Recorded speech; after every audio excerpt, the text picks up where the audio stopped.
कराची कुएं में बच्चों के गिरने का वाकया, रेस्क्यू एहलकार कुछ न कर सके, लाशें मजदूरों ने निकाली। कराची के इलाके गार्डन वेस्ट के रिहायशी अपार्टमेंट के करीब कुएं में गिरने वाले 2 बच्चों समेत 3 अफराद जाम बहक हो गए, जिनकी लाशों को निकाल लिया गया। गार्डन वेस्ट में फवारा चौक के करीब खेल के दौरान ढक्कन टूटने से 2 बच्चे कुएं में गिर गए। बच्चों को बचाने के लिए नौजवान कुएं में उतरा था, ताहम वो बच्चों को निकालने में नाकाम रहा और बच्चों के साथ खुद भी जाम बहक हो गया। इलाका मकीन के मुताबिक तीनों लाशों को मकामी अफराद ने निकाला है। 2 मजदूर बगैर ऑक्सीजन मास्क कुएं में दाखिल हुए। एक इलाका मकीन ने बताया कि रेस्क्यू टीम हादसे के काफ़ी देर बाद पहुंची। इनके पास ऑक्सीजन भी मौजूद नहीं थी। पर वक्त रिस्पॉन्स किया जाता तो बच्चों की जानें बचाई जा सकती थीं।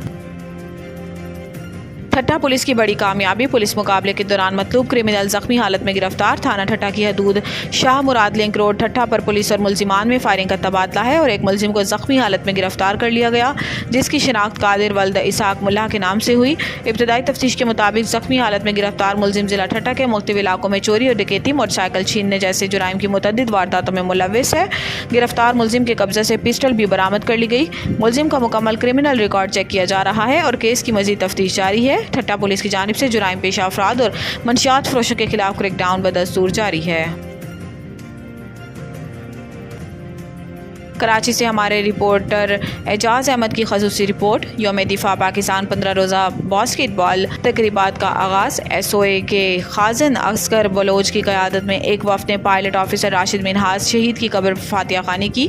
यौम दिफा बास्केटबॉल 15 रोज़ा तकरीबात का इफ्तिताह सिंध ओलंपिक एसोसिएशन के खाजन असगर बलोच की क़यादत में एक वफ़द ने पायलट ऑफिसर राशिद मिनहाज शहीद निशान हैदर की कब्र पर फातिहा खानी से किया। इस मौके पर गुलाम मोहम्मद खान, मोहम्मद इखलाक, मोहम्मद सलीम खमीसानी, जुनेद अहमद खान, एजाज अहमद कुरैशी, असद अब्बास अली, अब्दुल हमीद बलोच, मोहम्मद आसिफ, कलीम ऐवान, जुल्फ़िकार अब्बास खान, दिलावर खान, नूर मोहम्मद खान, मोहम्मद अरसलान आमिर अहमद, अब्दुल रहमान, एजाज अहमद खान एडवोकेट, सैयद मोहसिन अली और खेलों के दीगर ऑर्गेनाइजर्स भी मौजूद थे। इस मौके पर गुलाम मोहम्मद खान ने पाकिस्तान की सलामती, यकजहती, अफवाज पाकिस्तान से अकीदत और मोहब्बत के लिए खसूसी दुआ कराई। इन्होंने Pakistan Olympic Association, Sindh Olympic Association, Karachi Basketball Association समेत तमाम खेलों की तंजीमों की तरक्की के लिए खसूसी दुआ की। वफ़द बादज़ां पाकिस्तान के साबिक सदर जनरल परवेज़ मुशर्रफ की कब्र पर भी हाज़िरी दी और फातिहा खानी की। 15 रोज़ा तकरीबात में 3 सितंबर को बॉयज़ का नुमाइशी मैच और 4 सितंबर को गर्ल्स के नुमाइशी मैच खेले जाएंगे। 5 सितंबर को कोचिंग कोर्सेज और 6 सितंबर से यौम दिफा हकीम मोहम्मद सईद शहीद ट्रॉफी बास्केटबॉल टूर्नामेंट का आगाज़ होगा, जो 14 सितंबर तक जारी रहेगा।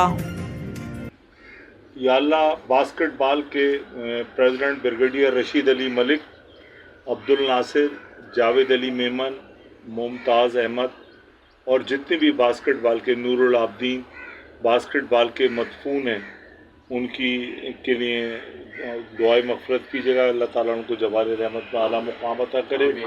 सिंध ओलंपिक एसोसिएशन के जितने भी रुफ़क़ाए कार इस दुनिया से रुख़सत हो गए, उनके लिए खुसूसी दुआ कीजिएगा और अल्लाह ताला से दुआ कीजिएगा कि कराची बास्केटबॉल एसोसिएशन आज से 15 दिन की जो बास्केटबॉल की यौम दिफा तकरीबात का आगाज़ कर रही है, जनाब अस्कर बलोच साहब जो खाजिन हैं सिंध ओलंपिक एसोसिएशन के, उनकी क़यादत में चेयरमैन कोरंगी टाउन मोहम्मद नईम शेख की कोरंगी 4 नंबर पर मुहर्रमुल हराम के मरकज़ी जुलूस में शिरकत। वाक़या करबला से तमाम मुसलमानों को पैगाम मिलता है कि हर हाल में हक़ को सदाकत का परचम बुलंद रखें। नईम शेख मरकज़ी जुलूस में DSP कोरंगी असलम जोया, असद मुजाहिद, सदर people's youth organisation PS 95 Korangi, Waqar Lodhi और दीगर लोग मौजूद थे।